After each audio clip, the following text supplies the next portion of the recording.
Hello and welcome to Awaken the Truth Within with Zoey Gold. So you already know that in order to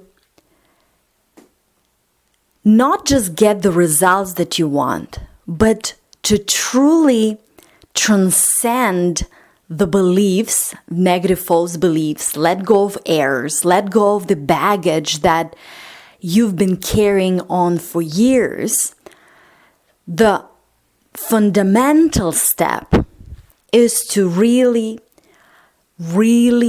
know yourself. And you've heard it before, this idea of knowing thyself. Because when you truly tap into the real in you, when you truly tap into the truth in you, when you connect with that, when you tap into that wisdom, that knowing, then you truly not just conceptually understand who you really are, but you are it. You don't just experience it or feel it, you are it. And when you come from that grandeur of connection and oneness with source of everything there is, when you come from that grandeur of who you are and your essence, in your core identity, the real one, the infinite one in you, you already are full, you already are complete, you already are everything you've ever wanted to be and even more. When you come from that on the level of being, then it is much easier to deal with limiting beliefs, paradigm, shifting of the worldly identity. And that way, you know the bigger picture. You are who you are. You are aware of it. You are it. Then you can choose easily any worldly identity that you want that will help you navigate through life and I don't even want to say manifest, but bring to reality, the physical reality, your vision, some great ideas that you were inspired with. You can choose the beliefs because this way you will not be fighting the old beliefs and trying to imagine something like, again, I'm not saying that these techniques are completely useless. They have their place, like visualization and affirmation and all this stuff, right? You can practice it. But when you just do that without knowing the bigger picture, without knowing who you are, you're just trying to make a change on the surface level. You're trying to, like the physical universe facts and physical universe senses suggest that there is no money in the bank, but you're affirming I'm a millionaire, whatever that is, right? Or I'm abundant. And often what happens, even though that with time and repetition, you start feeling it, you can start feeling it, but when you look at physical universe facts all around you, and if they are completely different, they will trigger you, they will take you out of that because you're completely immersed and involved with them. You look at them and you say, this is what physical reality looks like for me. And now I'm trying to visualize and imagine something else. And maybe I succeed by feeling it for a couple of minutes or maybe hours or maybe even days. But then still, the physical universe facts and physical universe senses bring you back to whatever you have. Therefore, you wobble. You kind of vibrationally, internally, with your feelings, in your thoughts, in your focus, you make a few steps forward towards what you want and 20 steps backwards, feeling what actually is in physical reality. And that's like an internal fight. What you can do, what can be much easier to do, you can transcend these beliefs. You can also work on the surface level. You can shift the paradigm. You can shift the shift your identity or your self-image. You can do that.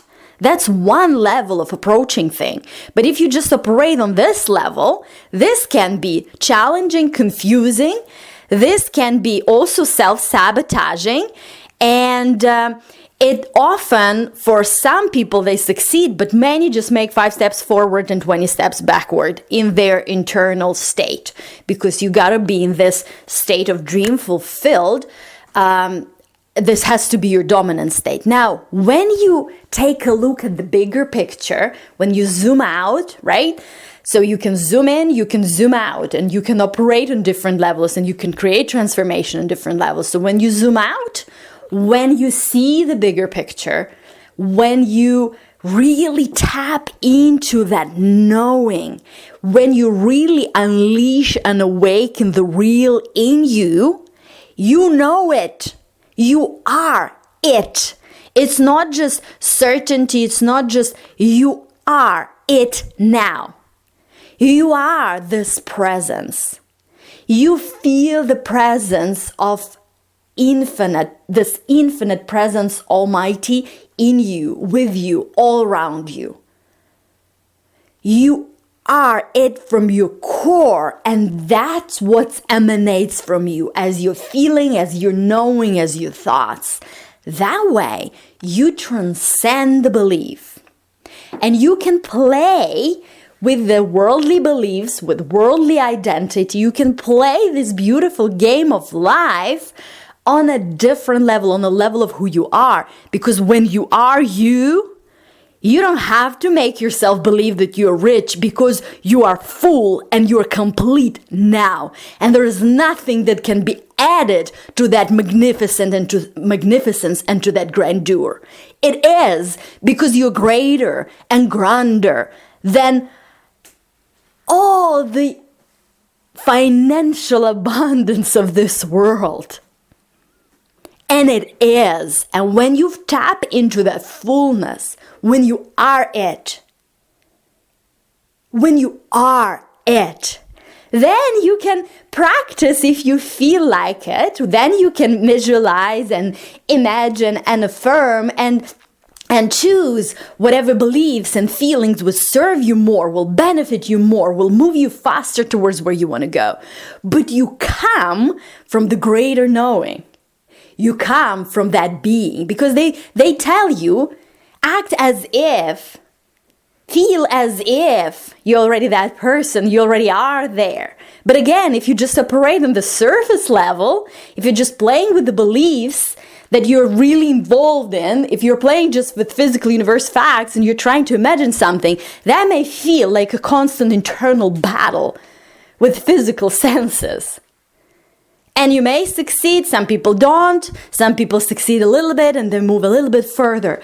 But when you play at these two levels, or I wouldn't even call it two, at different levels, right? When you're zooming out, when you're zooming in, and you're playing from those levels, and you create transformation and shift there, when you really tap into the knowing, the truth, the real in you, and you let that light come to the surface.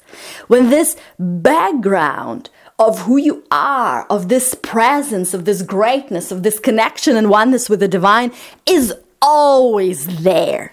And the foreground of life with all the physical universe facts and stuff is happening, but that background is present all the time.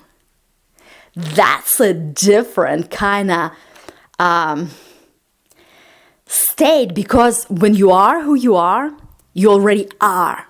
You are full and you are complete, and you operate from that fullness.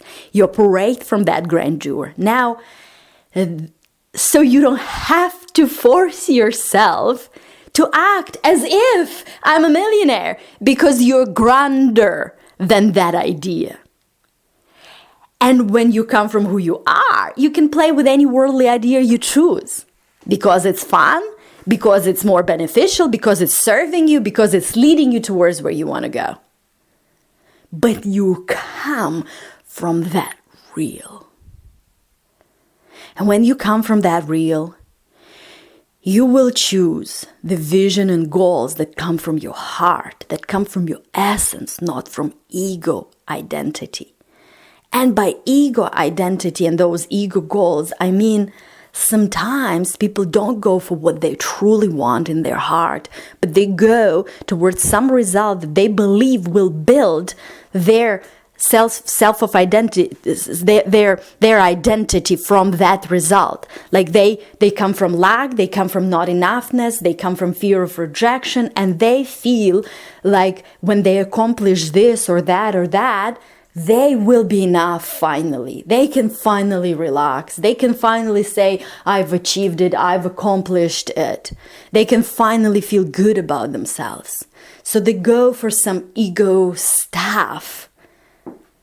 And again, there is nothing bad in achieving great things and having things and enjoying them. There is nothing wrong with that. It's just how you approach it. The premise from which you approach it can be flawed in that case. The priority is upside down, right? Sometimes you can be inspired with the goals of your heart and you know your vision, right? And you go for it. But in the middle of your journey, these ego patterns, the egoic patterns, come up, right? And you even forgot in the first place why you chose this goal. You're fearful, you're worried, you feel anxious, you feel stressed because that end result is so important. That means that the egoic patterns are in the way of you and that desire that you were inspired with. And that is just one more chance when they come up to let them go, to set yourself free, to come back to who you are, because life always happens for you. Anything that we call unpleasant, negative, is there as help if you truly understand it in the right light. It's a help. It's one more chance for you to let go and let God, to let go and choose the real one in you, to let go and accept the divine for you, accept God for you, accept God's love for you, accept the source's abundance for you right now, accept the real you. Choose it and just become aware of it and remind yourself about it because it's there. Who you are is there, cannot be taken away from you. It cannot be stolen or removed. It's there behind all these patterns, all these stickers of lack and limitation and fear and rejection and all this lack of financial abundance and relationship and other things is all there. It's the essence is there. And you can free yourself from the stuff, from the baggage, and really tap into that and let that essence identity to shine through, to live, to be. It's there. All the other things are false, are not real. The only thing that is real and eternal is what's coming from love. So the thoughts, the loving thoughts of you or others is what's real and what's eternal. And everything else in you or in others is a call for help. It's a call for healing. And it is a call for love. So whenever something negative comes up in you, that's a call for help, healing, and love. Give it to yourself. Give to yourself what you're asking for. If everything comes up in another person that is not loving, that is a call for help, for healing and love. Give it to them. Give them the only thing that they're asking for. Give them that love.